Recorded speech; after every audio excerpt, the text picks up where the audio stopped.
How many remember Baby Phat? In the early 2000s, Baby Phat was the largest women's streetwear clothing brand in the industry. Headed up by the creativity and business savvy of Kimora Lee Simmons, the brand started off as an offshoot of Phat Farm. But over the years, it exploded into a fashion empire, one that actually outlasted its umbrella brand.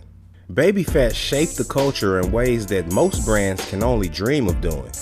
But over the years, they disappeared from the market in large part. Ever wonder why? Well, let's find out. I'm Nate the Great from TakeFlight214.com, and this is the rise and fall and attempted rise again of Baby Phat. But before we get started, please take a second to smash that like button for me.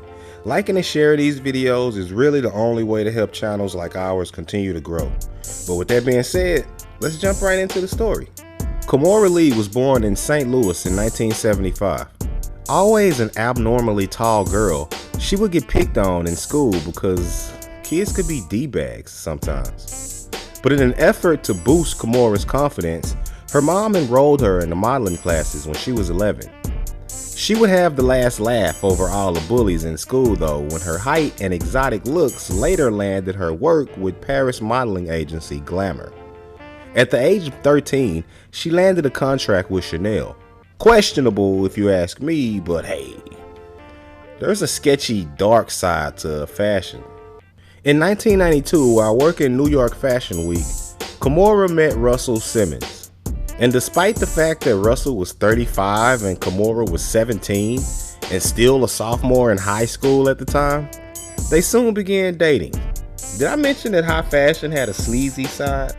Oh, okay, just so you know. But Lee and Simmons would continue dating throughout the 90s, and in 1998, they got married. During the previous 8 years, between meeting and getting married, Kimora continued to work in the fashion industry, and by 98, she was at the top of the modeling game. Russell had launched Phat Farm back in 98, and it didn't take long for the brand to blow up. By the late 90s, Phat Farm had become a mainstay in the hip-hop fashion game. So they decided that it was time to branch out and create a women's line to further sew up the culture. This would turn out to be a history-making decision. Baby Phat started out quite humbly. The first run was really nothing more than existing Phat Farm t-shirt designs adapted for women. However, seeing the potential of it being something much bigger, Kimora took over, which soon proved to be a great idea. She introduced bedazzled baby tees, velour tracksuits, and runway shows featuring the likes of Lil' Kim walking the runway. Baby Phat became an intersection of women's wear, hip-hop, and a new genre dubbed streetwear. With Russell and Kimora at the helm, the brand was tied not only to their celebrity, but their lifestyle as well. Russell's music industry friends like Mary J. Blige, Nas, and Janet Jackson sat front row at the Baby Phat Fashion Week shows, while Kimora's model friends like Tyra Banks and Naomi Campbell wore a lot of the brand's stuff. In no time, Baby Phat's cat logo became iconic. Every young girl in the mix had to have some of the pieces in her collection. Some even got the logo tattooed on their bodies. Looking to continuously branch out, Kimora and her team were always looking for new products and potential industries to get their hands into. This led them to the now iconic pink flip phone. You've all seen the photos. Cameron in head-to-toe pink, from his fluffy hat to his fur coat and bandana, right down to the flip phone that he's holding. But what you might not know is that iconic photo was taken in 2002 outside of a Baby Phat show, and that flip phone that he's holding was a Baby Phat phone, an example of the ever-expanding empire.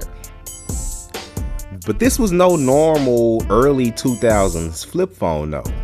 It included proto apps, and it showed that Kimora foresaw the value of an all-encompassing lifestyle brand offering convertible, Instagram-worthy, really before Instagram was even a thing, items. The phone included a pink Baby Phat credit card, which offered account holders 10% off of their products. You know, because Russell was doing the whole rush card thing at the time, so it all kind of made sense. Throughout Baby Phat's rise, Kimora always made her family a large part of the label. Her two daughters by Russell, Ming Lee and Okoye, were mainstays in ads and runway shows. And side note, have you seen them now that they all grown up? Pardon me for a second while I go goon for a minute.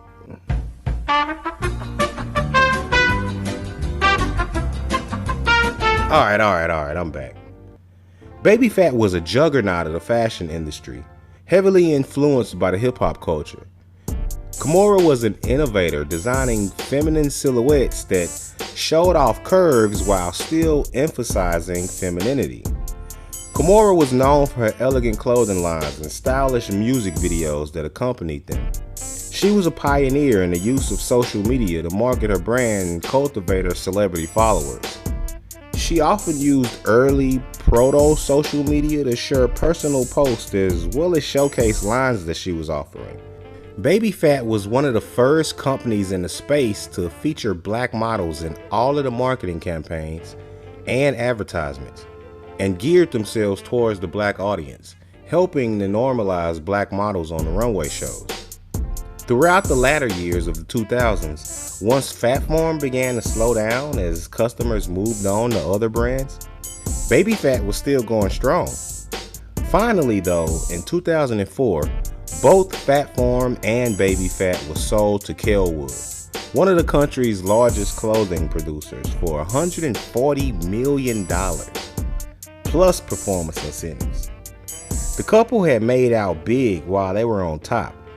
They had built two massive lifestyle brands that had taken the industry by storm, then sold it off for a pretty penny. Only 2 years later though, Kimora and Russell announced their separation, and in 2009 they would officially divorce. Another side note. Russell later stated that Kimora almost broke him in a divorce, so if you take his side of things, there's really no question who got the lump sum of that $140 million.